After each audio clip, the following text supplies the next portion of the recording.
അന്താരാഷ്ട്ര ലഹരിവിരുദ്ധ ദിനാചരണത്തിന്റെ ഭാഗമായി ബോധവൽക്കരണ പരിപാടികൾ സംഘടിപ്പിച്ചു. ചവറ MSN കോളേജിലാണ് ബോധവൽക്കരണ പരിപാടികൾ നടത്തിയത്.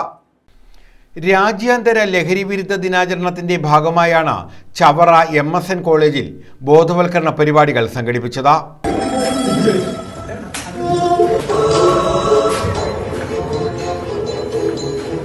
ലഹരിയുടെ ദൂഷ്യഫലങ്ങളെക്കുറിച്ചും സാമൂഹിക പ്രത്യാഘാതങ്ങളെക്കുറിച്ചും വിദ്യാർത്ഥികളിൽ അവബോധം വളർത്തുക എന്ന ലക്ഷ്യത്തോടെയാണ് പരിപാടി സംഘടിപ്പിച്ചത്. Principal doctor R. മധു ഉദ്ഘാടനം ചെയ്തു. Professor Ananthakrishnan, professor Arun Aravinda, professor Priya P, professor Gangababu, professor Jija Sasikumar, professor Sudha Rajeeva, professor Tikku Stephen, professor Suresh Babu KR എന്നിവർ പങ്കെടുത്തു. ലഹരിക്കെതിരെ സ്കിറ്റ് അവതരണം, കവിതാ ആലാപനം എന്നിവ നടന്നു. ലഹരി വിരുദ്ധ പ്രതിജ്ഞയും എടുത്തു. MSN കോളേജിലെ ഗാന്ധിയൻ സ്റ്റഡീസ് NSS യൂണിറ്റ് എന്നിവ സംയുക്തമായാണ് പരിപാടി സംഘടിപ്പിച്ചത്. News bureau, Chavara.